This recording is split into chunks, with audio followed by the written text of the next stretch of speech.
April is the cruelest month, breeding lilacs out of the dead land, mixing memory and desire, stirring dull roots with spring rain. April Fool, I'm not going to inflict that entire program. Those are the opening lines of The Wasteland by T.S. Okay, welcome to our first ever. Kind of making this up, and it's been really a lot of fun. I sort of broke one of my promises, which was not to schedule something opposite a day when everyone is getting on the bus and taking off to the opera. But I decided that since no one is going to have to spend hours making a presentation and a PowerPoint, that this would be a smaller amount of effort per person. Let's go ahead and do it, and I couldn't resist doing National Poetry Month beginning with April Fool's Day. The process here is pretty simple, although I have made a couple of agreements. I've agreed that Susan Siever will start us off with some kind of heartfelt ode to University House, and then Fred Minifie and Robin Wright will close out the program, and I will signal them when we run out of poems or get too close to the end of our time. Otherwise, I've been up here shuffling the order, so it's all random, and I'm not even sure now who's going to come up first. I'm just going to reach into the basket, pull out a choice after Susan comes up here to the mic and gets us all in the mood.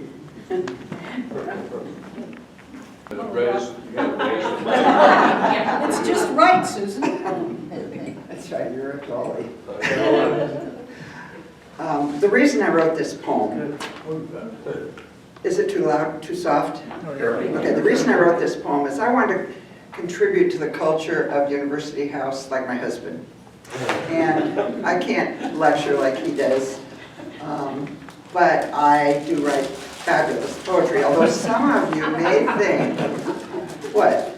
Some of you may think this isn't really serious literature. And I want you to take it with a grain of salt. Remember that sometimes rhyming is more important than accuracy. Oh, I've got to get this. Let's see, 18 pages, is that going to be okay? But they're all the same thing on each page. My poem is called The Home. There was a nice house for old folks where they felt the need to tell jokes. Some were so bad, you know, like from Dad, but we laughed to support those old blokes. The house where we live on Stone Way was usually happy and gay. But some people complained, and we tried to explain that they needed to shut up and pay. Folks came to the house from afar by airplane and others by car. Seattle's the best, no matter your quest. And it happens to be where you are. The activities offered are vast, and oftentimes we must actually pass. There's so much to do, no time for the loo. We must choose from our first to our last. Our house has a resident board. The goal is to move the house forward toward a big happy bunch. And I'm having a hunch that we aim for what we can afford. Where, oh, where are the workers we need? The powers that be try to heed the needs of us all, but short they do fall. Just how are they going to proceed? And why do the people keep quitting? It surely is not very fitting. Are their bosses too mean? Or are seniors too keen to tell them what goals they're not hitting? Now let me get started on food. Some residents are just very rude as they knit and they pick when they really should stick to keeping their thoughts in their snood. A wonderful thing here is kids. They serve to accomplish our bids for meals that we want with directions that haunt and from which they would like to be rid. Now music's an issue with me. As a child of the 60s, you see, the Beatles, Bob Dylan, The Dead, are the bands that get in my head, and I sing in the shower, off key. The people at U House are fine, Many are now friends of mine, I hope still. We've got doctors, professors, and tires, teachers, writers, and liars. They've aged like a very fine wine. Thank you. Thank you, Susan. I forgot to make an announcement. Al pointed out to me that Aero Management has some issues about liability when people are recorded. So if anyone objects to having him record you, please just say so, and he will gladly turn off his recording. But don't keep that, make that keep you from coming up here. Okay, so I'm going to reach in and see who is on the top, and I have Eric Cheney.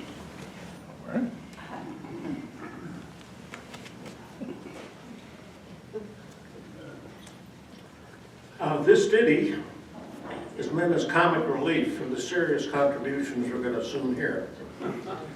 It's been rattling around in my head for decades, but I have no idea where it comes from. So if some of you, one of you knows where it comes from, please tell me.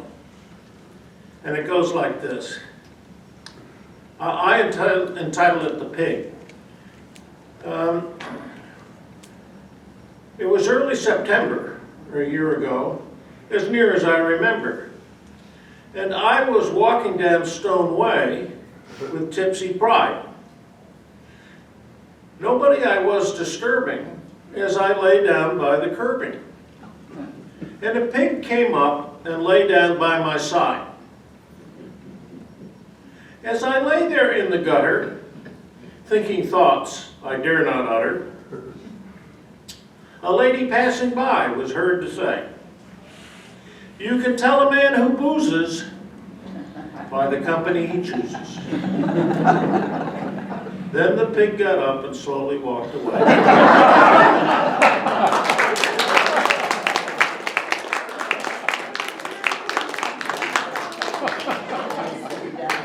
Thank you, thank you.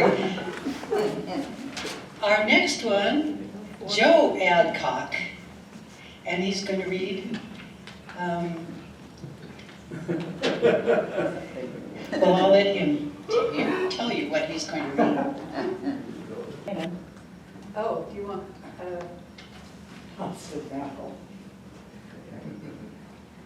It's, the title is almost as long as the poem. Can you hear me? Mass. Okay, this is like a striptease. Another reason why I don't keep a gun in the house. Put your glasses on, Joe. Okay, I will.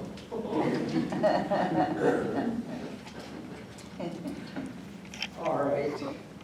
And it's by Billy Collins, who was our poet laureate, as you may remember. The neighbor's dog will not stop barking.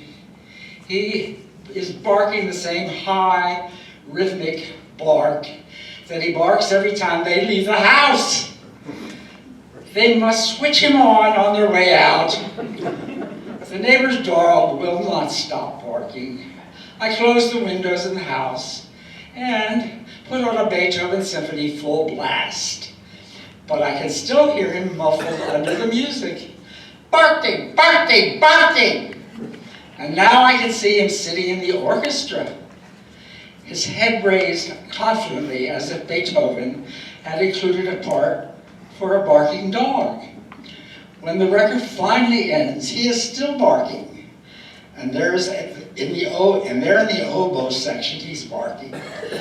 His eyes fixed on the conductor, who is entreating him with his baton, while the other musicians listen in respectful silence to the famous barking dog solo, the endless coda that first established Beethoven as an innovative genius. Bow wow! Okay, thank you.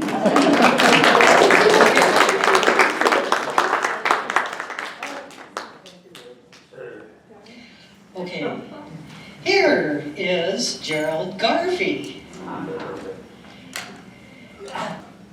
I'm a afraid that my selection is in a somewhat more serious note. That's good. Okay. This is the fourth stanza of a four-stanza poem by Yeats, celebrating, or not really celebrating, it's a eulogy for the men who were executed after the Easter uprising in Dublin in 1916. And so this is the last stanza of that poem. The poem is called Easter 1916. Too long a sacrifice can make a stone of the heart. Oh, when may it suffice? That is heaven's part, our part, to murmur name upon name, as a mother names her child who, when sleep at last has come on limbs that had run wild. What is it but nightfall? No, not night, but death. Was it needless death, after all? For England may keep faith for all that is done and said. We know their dream, enough to know they dreamed and are dead. But what if an excess of love bewilder them until they died? I write it out in a verse. MacDonagh and McBride and Connolly and Pierce, now and in time to be, wherever green is worn, are changed utterly. A terrible beauty is born.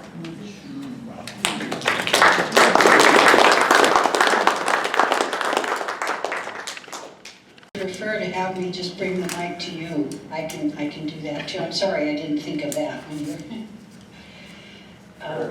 Okay. What didn't you think of? I could bring the mic to anybody who would prefer not to come up. Okay, is Linda Jorgensen here? Yep. Yep. Oh, okay.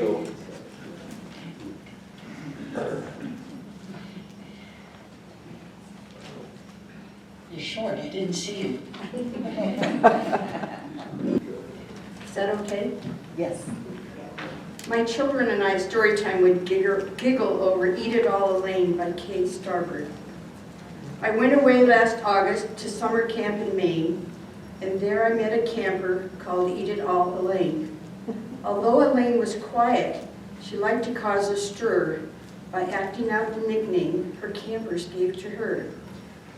The day of our arrival at cabin number 3, when girls kept coming over to greet Elaine and me, she took a piece of Kleenex and calmly chewed it up, then strolled outside the cabin and ate a buttercup. Elaine from that day forward was always in command. On hikes she'd eat some birch bark, on swims she'd eat some sand. At meals she'd swallow prune pits and never have a pain, while everyone around her would giggle, "Oh, Elaine." One morning, berry picking, a bug was in her pail. And though we thought it certain her appetite would fail, Elaine said, a stink bug. And while we murmured, ooh, she ate her pail of berries and ate the stink bug too. The night of final banquet, when counselors were handing awards to different children whom they believed outstanding, to every thinking person at summer camp in Maine, the most outstanding camper was Eat It All Elaine.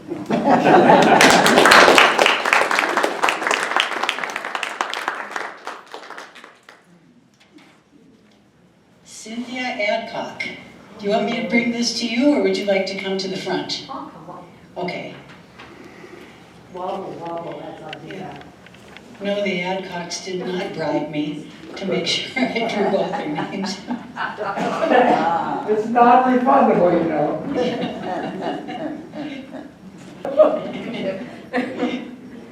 Okay, I think I back up a bit. This is a poem by Dina Metzger, and it's from months back, years back, that it just caught me. So here goes. I want what is left, the tea leaves, the soiled images on cards.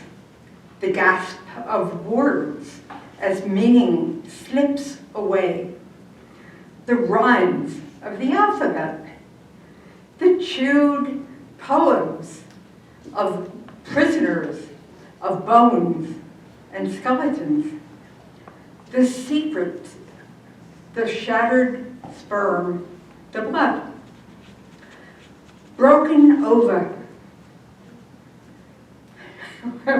This does go on, and phlegm and cough. It has always been women's work to prepare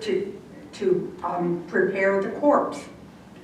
But I will not make a corpse from these elements. I will make a child. I will make you a rose of a child held in the crook of a dark hand of a dark branch. I will make you a child singing like an angel from these elements of dark. And the child will sing, "This is what we have. This is what we must work with. So give them to me. First, you're dead, moldering in the dreadful heat of your cities. Then give me the iron birds in the sky with their demented warbling. I want your irradiant soil with its eternal, deathly shimmer. Give me everything mangled and bruised, and I will give a light of it to make you weep. And we will have rain, and we will begin again."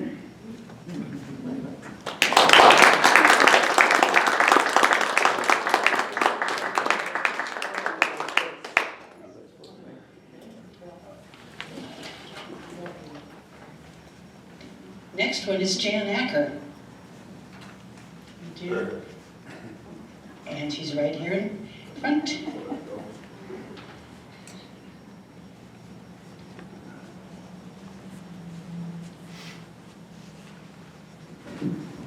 Okay, I'm going to read 2 poems by Shel Silverstein. The first one is called Sick. "I cannot go to school today," said little Peggy Ann McKay. "I have the measles and the mumps, a gash, a rash, and purple lumps. My mouth is wet, my throat is dry. I'm going blind in my right eye. My tonsils are as big as rocks. I've counted 16 chicken pox. And there's one more, that's 17. And don't you think my face looks green?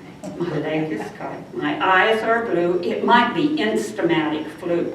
I cough and sneeze and gasp and choke. I'm sure that my left leg is broke. My hip hurts when I move my chin. My belly button's caving in. My back is wrenched. My ankles sprain. My appendix pains each time it rains. My nose is cold. My toes are numb. I have a sliver in my thumb. My neck is stiff. My voice is weak. I hardly whisper when I speak. My tongue is filling up my mouth, and I think my hair is falling out. My elbows bent, my spine ain't straight. My temperature is 108. My brain is shrunk. I cannot hear. There's a hole inside my ear. I have a hangnail, and my heart. What? What's that? What's that, you say? Today is Saturday? Come by, I'm going out to play. And this one is called The Little Boy and the Old Man.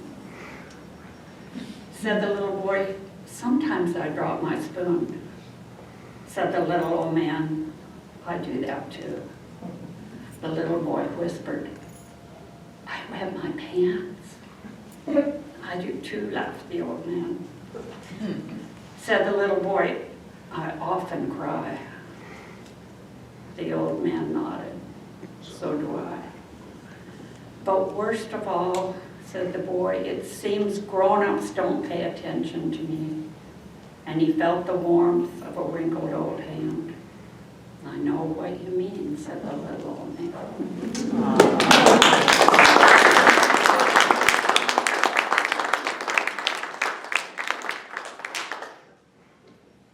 Okay.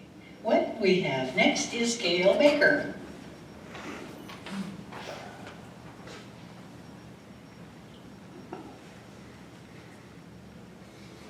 I think I'll stand, I'll climb up on this.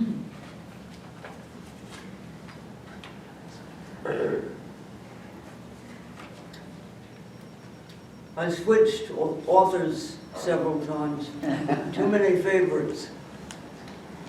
This is from a volume of Denise Levertov's called Life in the Forest, titled Writing to Aaron. After 3 years, a three-decker novel in 15 pages, which beginning to begin with? Since I saw you last, the doctor has prescribed me artificial tears, a renewable order. But that leaves out the real ones. Shall I write about them? What about comedy, laughter, good news? I live in a different house now, but can give you news of most of the same people. That ignores the significance of the house, its tone of voice, and the sentence by sentence unfolding of lives into chapters. Your last letter told me about sand dunes in winter and having the sea to yourself. Beautiful. I read it to the strangers in whose midst I was at the time. And that's the way we lost touch for so long. My response was the reading aloud instead of a letter. And we both moved house, a shifting of sand underfoot. Well, I could echo the sound of facts, their weather, thunderclaps, rain hitting stone, rattle of windows, and spaces would represent sunlight when the wind gave over and everyone rested between the storms. Or a chronological narrative. In the spring of '73, that summer, by then it was fall. All or nothing. And that would be nothing. Dust, parchment dried up, invisible ink. Maybe I'll leave the whole story for you to imagine, telling you only. A year ago, I said farewell to that poplar you'll remember that gave us its open secret. Pressed on us all we could grasp, and more of vibrating silver green being. A tree tripping over its phrases in haste. Eloquent aspen. I know you know it took my farewell for granted. What it had given, it would never take back. I know you know about partings, tears, eye drops, revisions, dwellings, discoveries, mine or yours. Those are the glosses, Talmudic tractates, a lifetime's study. The word itself is what we heard and shall always hear. Each leaf imprinted syllables in our lives.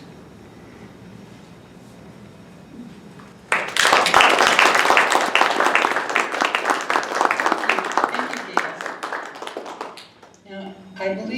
Mrs. Levertov spent her last years here in Seattle, didn't she? Yeah. Yes. Born in England. Yeah. Okay, we have, next up is Marie Tilson.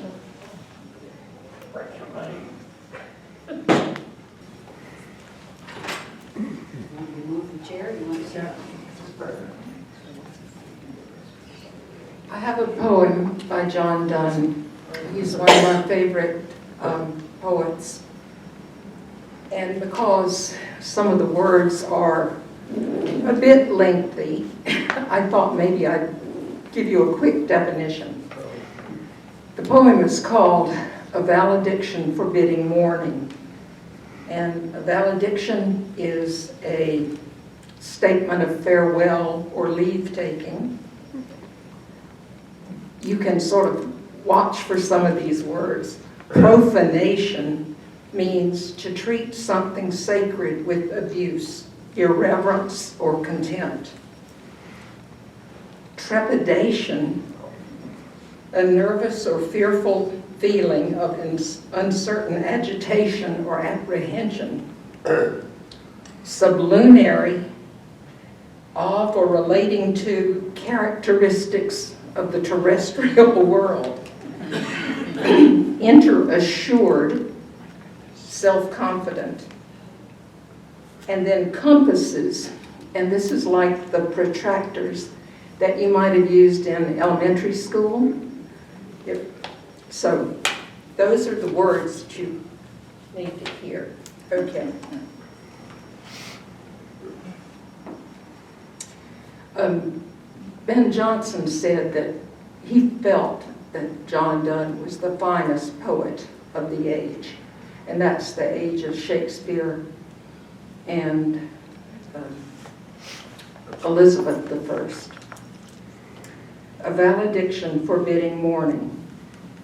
As virtuous men pass mildly away and whisper to their souls to go, while some of their sad friends do say, the breath goes now, but some say no. So let us melt and make no noise, no tear floods, nor sigh tempests move. 'Twere profanation of our joys to tell the laity our love. Moving of the earth brings harms and fears. Men reckon what it did and meant. But trepidation of the spheres, though greater far, is innocent.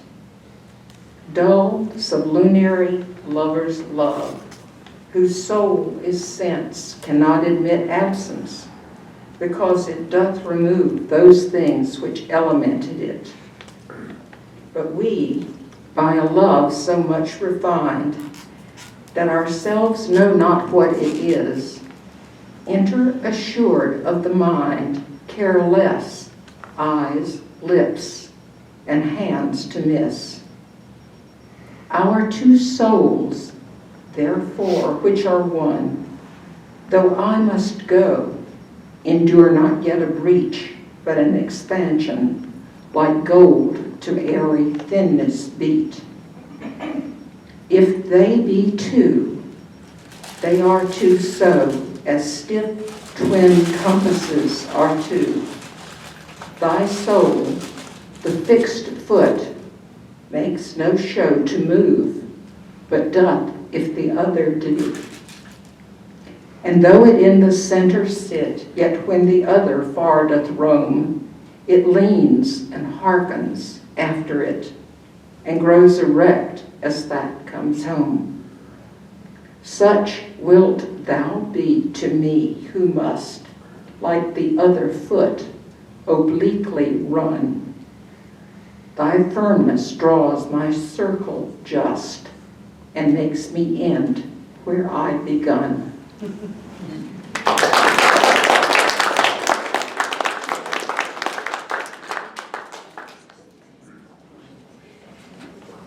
Okay, I pulled out Jay Bishop's name.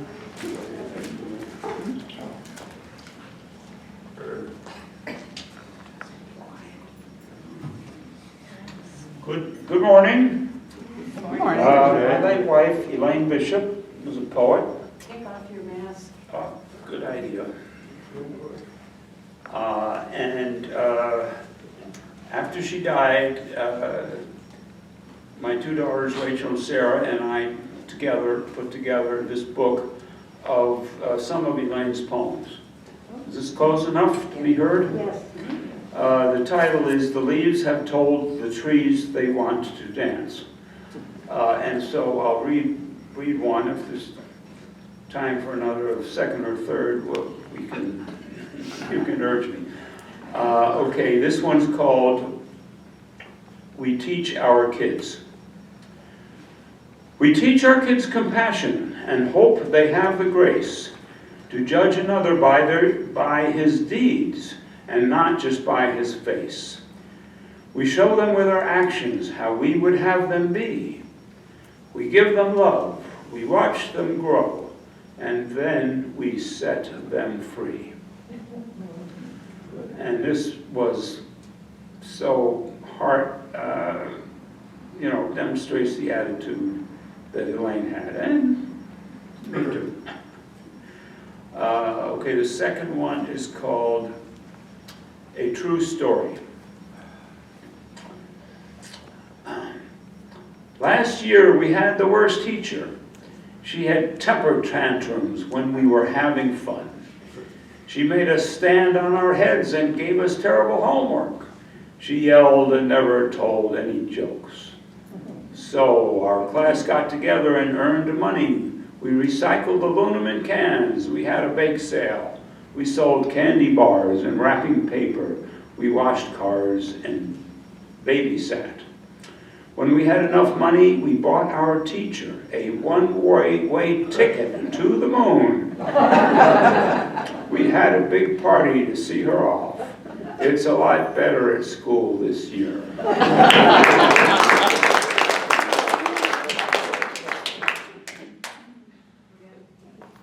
The third one, is time for a third now? Well, if you have a short one, yeah. Yeah, it's one page. Red Town Ball Field. Well, that's King County Parks and Issaquah Alps Trail Club funded a volunteer effort to restore native plants to a meadow that was the Red Town Ball Field in the early 1900s. And Elaine and I volunteered to do some work at setting up this, removing the weeds and so forth. See this quiet meadow hiding in the trees. 100 years ago, coal miners played ball on this ground. Imagine at dusk they return. Stand quietly, listen. Men grumble as they leave the mine. Only enough time to wash coal dust from faces and grab mitts as families leave for the field. Hear them returning to the field of dreams, greeting teammates, warming up. Listen closely, they have come. Play ball, batter up.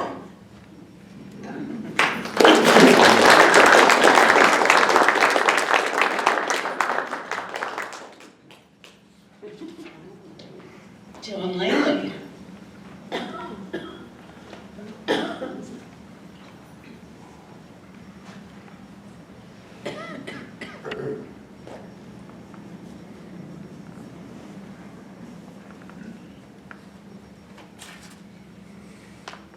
Some of you will not be surprised that I'm reading from Emily Dickinson. I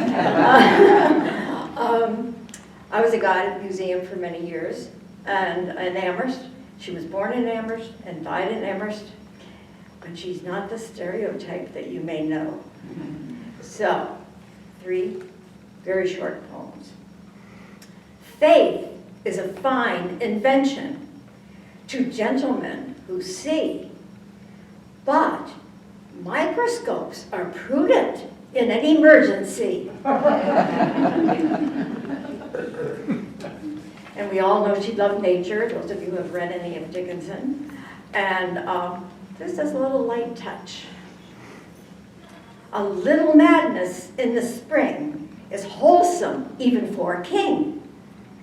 But God be with the clown who ponders this tremendous scene, this whole experiment of green, as if it were his own. And if you think she didn't know anything about carnal things, trying to be polite here, wild nights where I would be, wild nights would be our luxury. Futile the winds to a heart in port, done with the compass, done with the chart, rowing in Eden, the sea, might I moor tonight in thee.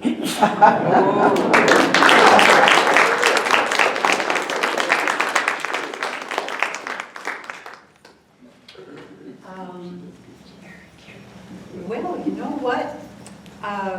There are two of you who have chosen.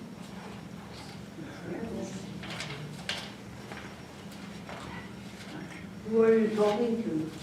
Yeah, you're talking to yourself.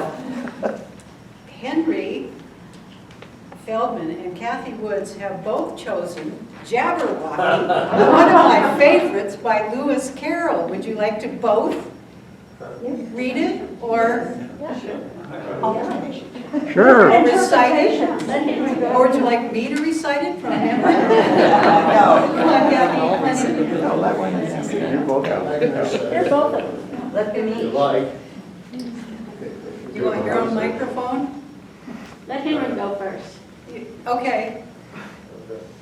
Okay, so I can use this one, I guess. Okay. Yeah. A warning is extreme violence in this poem. I think all of you are probably somewhat familiar with the poem. But courage, But, it's from Through the Looking Glass. I had to check to see whether it was from Alice in Wonderland or Through the Looking Glass. I didn't remember, but I did remember the poem. Anyhow, here it goes, Jabberwocky. 'Twas brillig, and the slithy toes did gyre and gimble in the wabe. All mimsy were the borogoves, and the mome raths outgrabe. Beware the Jabberwock, my son, the jaws that bite, the claws that catch. Beware the Jug-Jug bird, and shun the frumious Bandersnatch. He took his vorpal sword in hand, long time the manxome foe he sought. So he rested he by the tum-tum tree, and stood a while in thought. And as in uffish thought he stood, the Jabberwock with eyes of flame came whiffling through the tulgey wood, burbling as he came. 1, 2, through and through, the vorpal blade went snicker-snack. He left him dead, and with his head he went galumphing back. Hast thou slain the Jabberwock? Come to my arms, my beamish boy. O frabjous day, Callooh-Callay, he chortled in his joy. 'Twas brillig, and the slithy toes did gyre and gimble in the wabe. All mimsy were the borogoves, and the mome raths outgrabe.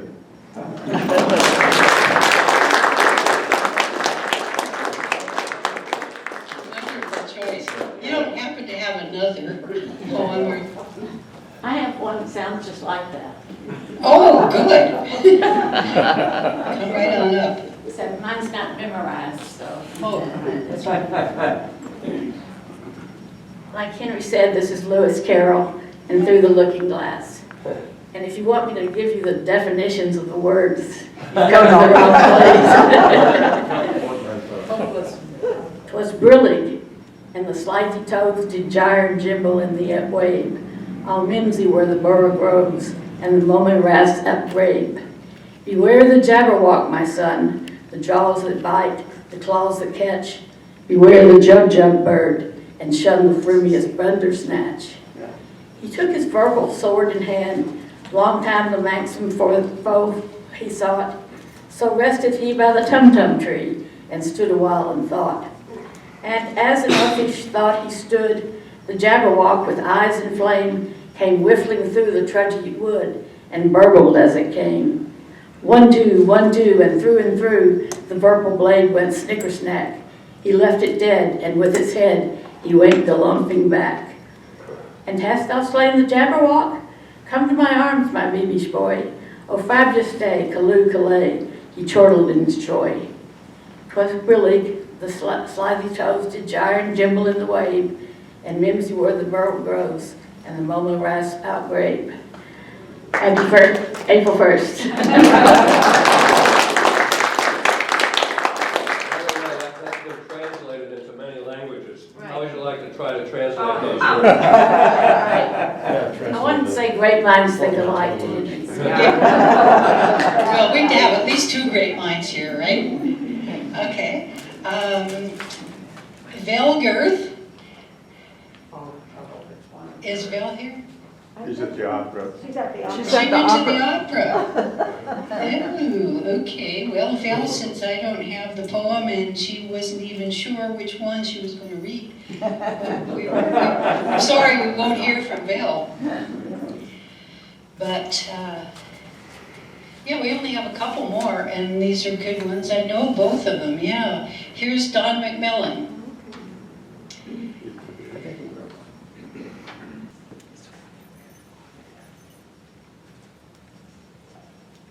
Sometimes a poet with a few chosen words can paint a picture that's kind of hard to get out of your mind.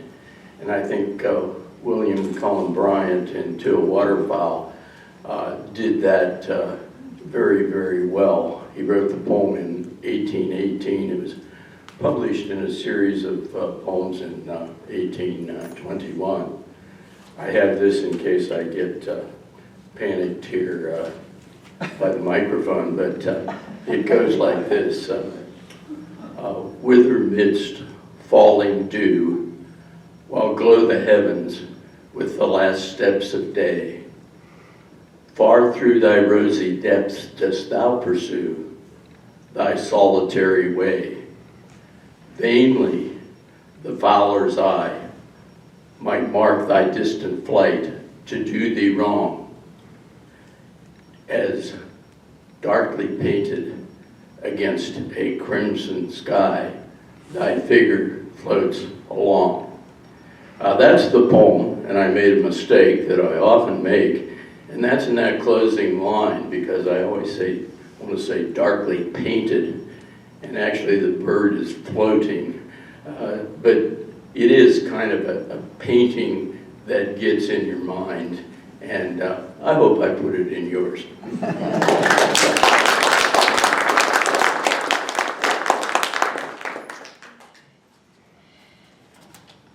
Okay, the last one I have to pull out of the basket is Hugh McMahon. And this is a very good choice for the audience here. I'm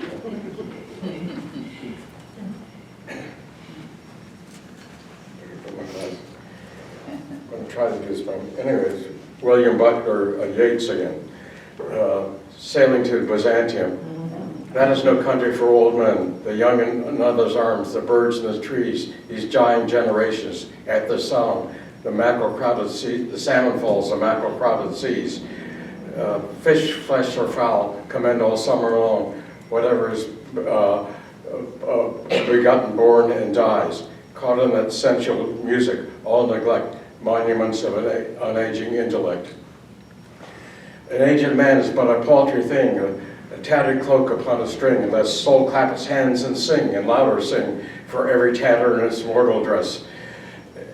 Nor is there singing school, but studying monuments of his own magnificence, and therefore have sailed the seas and come to the holy city of Byzantium. O sages standing God's holy fire, as in the gold mosaic of a wall. Come from the holy fire, burn in the gyre, and be the singing masters of my soul. Consume my heart away, fasten to a dying animal that knows not what it is, and gather me into the artifice of eternity. Once out of nature, I shall never take my bodily form from any natural thing, but such a form as Grecian goldsmiths make, out of hammered gold and gold enameling, to sit upon a golden bough to sing to lords and ladies of Byzantium of what is past or passing or to come.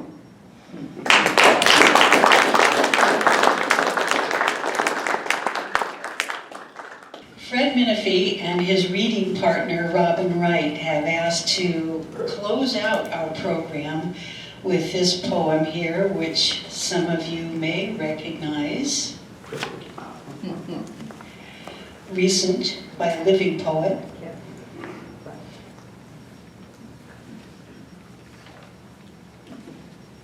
Just 2 weeks after the January 6th insurrection, Amanda Gorman read her powerful poem, The Hill We Climb, at President Biden's inauguration ceremony.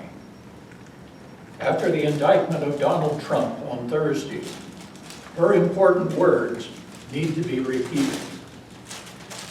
The hill we climb. When day comes, we ask ourselves, where can we find light in this never-ending shade? The loss we carry, a sea we must wade. We brave the belly of the beast. We learn that quiet isn't always peace, and norms and notions of what just isn't always justice. And yet the dawn is ours before we knew it. Somehow we do it. Somehow we weathered and witnessed a nation that isn't broken, but simply unfinished. And yes, we are far from polished, far from pristine, but that doesn't mean we are striving to form a union that is perfect. We are striving to forge our union with purpose, to compose a country committed to all cultures, colors, characters, and conditions of man. And so we lift our gaze not to what stands before us, but what stands between us, but what stands before us. We close the divide because we know that to put our future first, we must first put our differences aside. We lay down our arms so we can reach out our arms to one another. We seek harm to none and harmony for all. Let the globe, if nothing else, say this is true. That even as we grieved, we grew. That even as we hurt, we hoped. That even as we tired, we tried. That we'll forever be tied together, victorious, not because we will never again know defeat, but because we will never again sow division. Scripture tells us to envision that everyone shall sit under their own vine and fig tree, and no one shall make them afraid. If we're to live up to our own time, then victory won't lie in the blade, but in the bridges we've made. That is the promise to Glade, the hill we climb, if only we dare. It's because being American is more than a pride we inherit. It's the past we step into and how we repair it. We've seen a force that would shatter our nation rather than share it, would destroy our country if it meant delaying democracy, and this effort very nearly succeeded. But while democracy can be periodically delayed, it can never be permanently defeated. In this truth, in this faith, we trust. For while we have our eyes on the future, history has its eyes on us. This is the era of just redemption that we feared at its inception. We did not feel prepared to be the heirs of such a terrifying hour. But within it, we found the power to author a new chapter, to offer hope and laughter to ourselves. So while we once asked, how could we possibly prevail over catastrophe? Now we assert, how could catastrophe possibly prevail over us? We will not march back to what was, but move to what shall be. A country that is bruised but whole, benevolent but bold, fierce and free. We will not be turned around or interrupted by intimidation, because we know our inaction and inertia will be the inheritance of the next generation, become the future. Our blunders become their burdens. But one thing is certain, if we merge mercy with might and might with right, then love becomes our legacy and change our children's birthright. So let's leave behind a country better than the one we were left. We will raise this wounded world into a wondrous one. We will rise from the golden hills of the West. We will rise from the windswept Northeast, where our forefathers first realized revolution. We will rise from the lake-rimmed cities of the Midwestern states. We will rise from the sun-baked South. We will rebuild, reconcile, and recover. And in every known nook of our nation, and in every corner called our country, our people, diverse and beautiful, will emerge, battered and beautiful. When day comes, we will step out of the shade of flame and unafraid. The new dawn balloons as we free it. For there is always light, if only we are brave enough to see it. If only we are brave enough to be it. If only we are brave enough to be it. If only we are brave enough to be it.